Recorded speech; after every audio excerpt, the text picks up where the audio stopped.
ತಾಲೂಕಿನಲ್ಲಿ ಭ್ರಷ್ಟಾಚಾರ ನಡೆಸುತ್ತಿರುವ ಮತ್ತು ತಪ್ಪಿತಸ್ಥ ಅಧಿಕಾರಿಗಳ ವಿರುದ್ಧ ಕ್ರಮವಾಗದಿದ್ದರೆ ಆಗಸ್ಟ್ 15ರಿಂದ ಸಿದ್ದಾಪುರದಲ್ಲಿ ಉಪವಾಸ ಸತ್ಯಾಗ್ರಹ ನಡೆಸುವುದಾಗಿ ಕಾಂಗ್ರೆಸ್ ಮುಖಂಡ ಹಾಗೂ ಮಾಜಿ ತಾಲೂಕ್ ಪಂಚಾಯತ್ ಸದಸ್ಯ ವಸಂತ್ ನಾಯ್ಕ್ ಮನ್ಮನೆ ತಿಳಿಸಿದರು. ಅವರು ಸಿದ್ದಾಪುರದಲ್ಲಿ ಇಂದು ಸುದ್ದಿಗೋಷ್ಠಿ ನಡೆಸಿ ಈ ಕುರಿತು ಮಾತನಾಡಿದರು.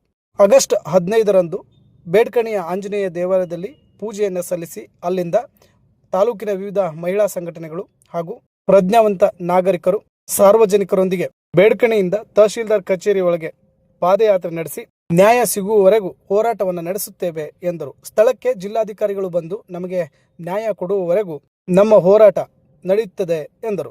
ಇಂದಿನ ಸುದ್ದಿಗೋಷ್ಠಿಯಲ್ಲಿ ಇನ್ನು ಏನೇನು ಹೇಳಿದ್ರು ಅನ್ನೋದನ್ನ ಈ ವಿಡಿಯೋದಲ್ಲಿ ನೋಡೋಣ. ಇದು ಸುದ್ದಿ ಪ್ರತಿನಿಧಿ, ನಾನು ದಿವಾಕರ್ ನಾಯ್ಕ್ ಸಂಕಂಡ. ಸ್ಥಳೀಯ ನಿರಂತರ ಸುದ್ದಿಗಾಗಿ ನಮ್ಮ ಚಾನೆಲ್ ವೀಕ್ಷಿಸಿ ಧನ್ಯವಾದಗಳು.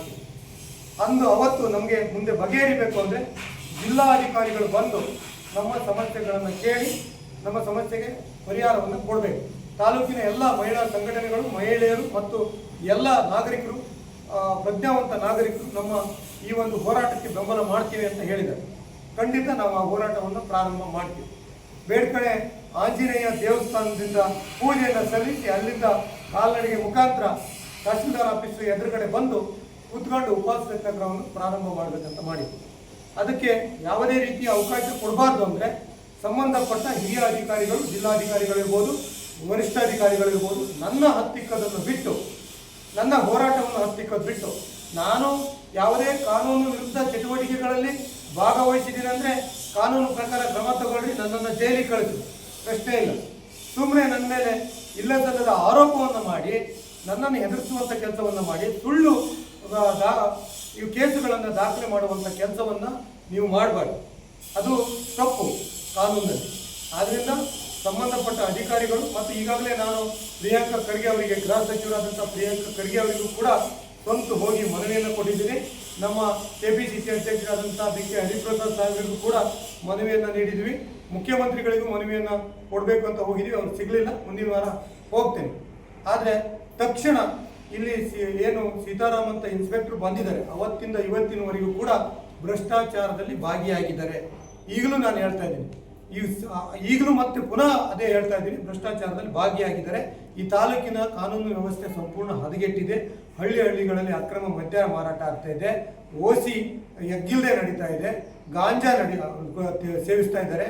ಇದೆಲ್ಲ ಕಂಟ್ರೋಲ್ ಆಗಬೇಕು ಅಂದರೆ ಇಂಥ ಭ್ರಷ್ಟ ಅಧಿಕಾರಿಗಳನ್ನು ಇಲ್ಲಿಂದ ತನಿಖೆ ಮಾಡಿ ಅಮಾನತು ಮಾಡಿ ಅವರನ್ನು ವರ್ಗಾವಣೆ ಮಾಡಿ ಕಾನೂನು ಸುವ್ಯವಸ್ಥೆ ಕಾಪಾಡುವಂಥ ಅಧಿಕಾರಿಗಳನ್ನು ತಾಲೂಕಿಗೆ ಹಾಕಿ ತಾಲೂಕಿನ ಜನರಿಗೆ ನ್ಯಾಯವನ್ನು ಒದಗಿಸಿಕೊಡ್ಬೇಕು ಅಂತ ನಿಮ್ಮ ಮುಖಾಂತರ ಆಗ್ರಹವನ್ನು ಮಾಡ್ತಾ ಇಲ್ಲ.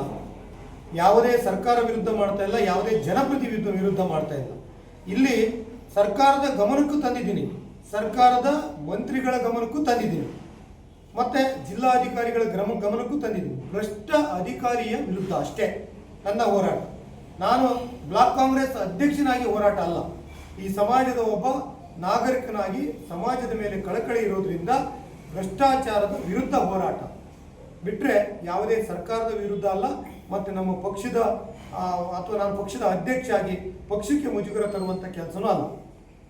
ಸಂಬಂಧಪಟ್ಟ ಅಧಿಕಾರಿಗಳು ತಕ್ಷಣ ಇಂಥ ಅಧಿಕಾರಿಗಳಿಂದ ನಮ್ಮ ತಾಲೂಕಿಗೆ ಕೆಟ್ಟ ಹೆಸರು ಬರ್ತಾ ಇದೆ, ನಮ್ಮ ಪಕ್ಷಕ್ಕೆ ಮುಜುಗರ ಆಗ್ತಾ ಇದೆ, ನಮಗೆ ಮುಜುಗರ ಆಗ್ತಾ ಇದೆ ಅಂದರೆ ಅವರನ್ನು ಸೂಕ್ತ ಕ್ರಮ ಜರುಗಿಸಬೇಕಾದವ್ರು ಯಾರು, ಆ ಕೆಲಸವನ್ನು ಮಾಡಬೇಕು. ಆದ್ದರಿಂದ ನಾನು ಅನ್ಯಾಯದ ವಿರುದ್ಧ ಹೋರಾಟ.